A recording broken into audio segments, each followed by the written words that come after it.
That's right. Of course, we do know that the Gauteng Traffic Police continue to monitor the major highways in this province, and this includes the N1 South, and that is travelers making their way from Limpopo back into the Gauteng province. But just to give us a clear picture as to what the roads looked like over the past few days, over the long weekend, this Easter period, we're now joined by the Gauteng traffic spokesperson, Obed Sibata.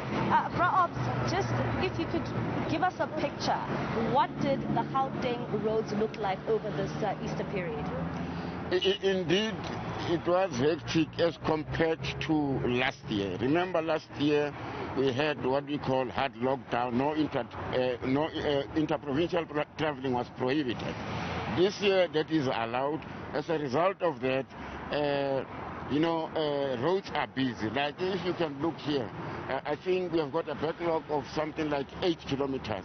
That is from Limpopo towards Gauteng. And the same on the N3, it is hectic there. I know they were counting earlier on 1,003 motor vehicles per hour to Heidelberg. The N4, similar situation. It is hectic. That is the same reason. People are traveling from different provinces to Gauteng. Now, if you can look at from the first until today, I was just so disappointed. 1st, 2nd of April, in 2 days, we had 11 pedestrians killed, and that was indeed disturbing as compared to other months or other years. And out of those 11 pedestrians, if you check, 15 people were killed. Out of 15, 11 are pedestrians. I mean, that means our pedestrians do not adhere to the rules of the road. Pedestrians drink alcohol and after use the road or cross the road unsafely. Pedestrians still jaywalk on freeways. And, that is irresponsible. Our road safety unit, we have activations as we talk on your N1, your N3, your N4. Where our road safety unit intervene with regard to educating them, and then we'll come later with law enforcement. However, it looks like it is difficult. But what happened is over the weekend, 11 were arrested for public drinking, which shows that we are dealing harshly with those that are irresponsible, especially pedestrians.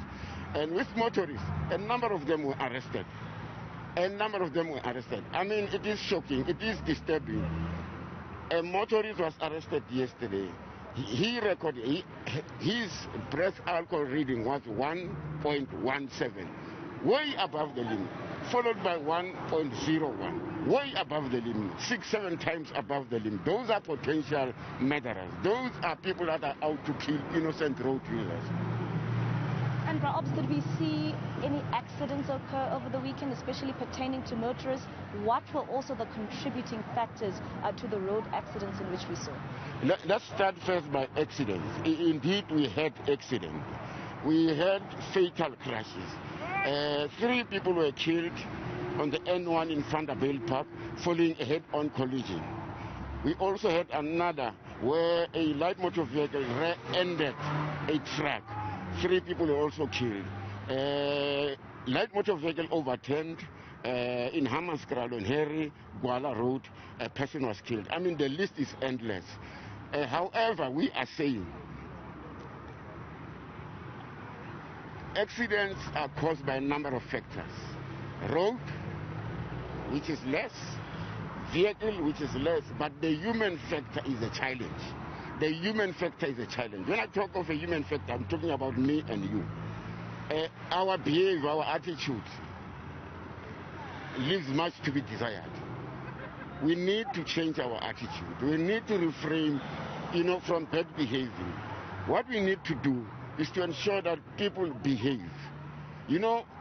Once people can behave, then things are going to be sorted. Now, human factor, the causes of those accidents, like I indicated earlier on, head-on collision, speeding, driving under the influence, pedestrian jaywalking, pedestrian crossing freeways, pedestrian drinking alcohol, using the road recklessly, public drinking.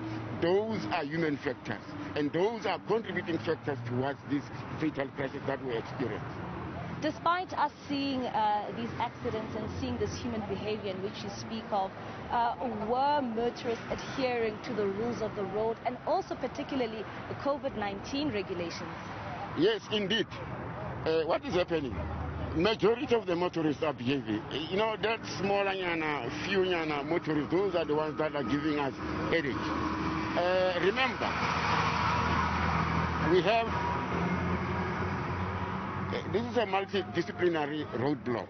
No? We have intensified our law enforcement operations and road safety education activations. You know, we have identified hazardous locations or hotspots. Now, followed by that, it's what we call we have deployed high technological initiatives that is provided our officers with body cameras, high-speed vehicles that are equipped with, you know, advanced technology that can assist in identifying or detecting a stolen, hijacked motor vehicle, unlicensed motor vehicle, reckless and negligent driving, speeding. Also, we have what we call MVTS, mobile vehicle testing stations on the road. Your car is going to be tested on the road. Now, back to your question. Key is, without education, without law enforcement, there is nothing that you will achieve. But with the two, plus the community, road users, people with clapping together hands, we can reduce definitely or minimize fatal crashes on our roads. And Bra-Obs, just my last question to you, what is your message to motorists making their way back to their various destinations? As you can see that the roads are quite busy, and you've said it's a different picture from last year. What is your message to those motorists? Definitely, it is very, very busy now, and it is going to be extremely busy later today. We probably counting 1,000, 1,002 motor vehicles per hour on 1,002, 1,005, N3, N4. We're expecting to be counting between 1,005 and 2,005 later today. It is going to be extremely, extremely busy. Now, message is simple. Drive during the day with your headlights on. We know daylight driving is encouraged with your headlights on to encourage visibility. Take regular rest breaks every 2 hours or 200 kilometers. Buckle up, everybody. Avoid unsafe overtaking, as that leads to or result to a head-on collision, which are mostly fatal.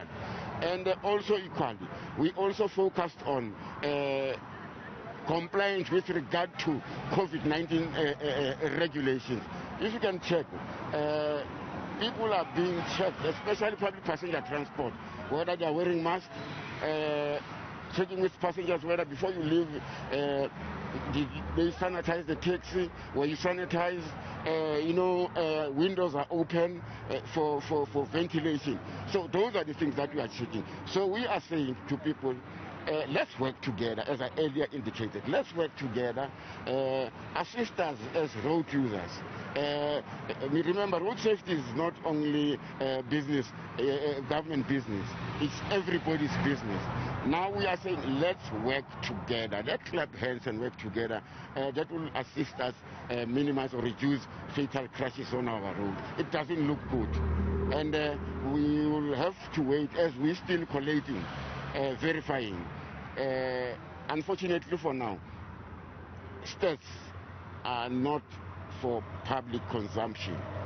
The Minister of Transport, Mbali, once stats are verified, they will then release them. Thank you very much. That is, of course, Ahmed Sibasa there just is talking about the conditions in which we found ourselves over this long period, this Easter break. As you said, that he says it's not looking good. He says that at each of the major highways just surrounding Gauteng, one can see at least 1,000 cars passing. But also they're encouraging motorists to take regular breaks, also encouraging people to behave on the roads. He says that there have been a number of incidents, but it seems as some motorists are also trying to abide by the rules of the road. But he says that encouraging more motorists saying that could you please abide by the rules of the road, and at the same time continue to take breaks, especially if you are taking a long distance trip.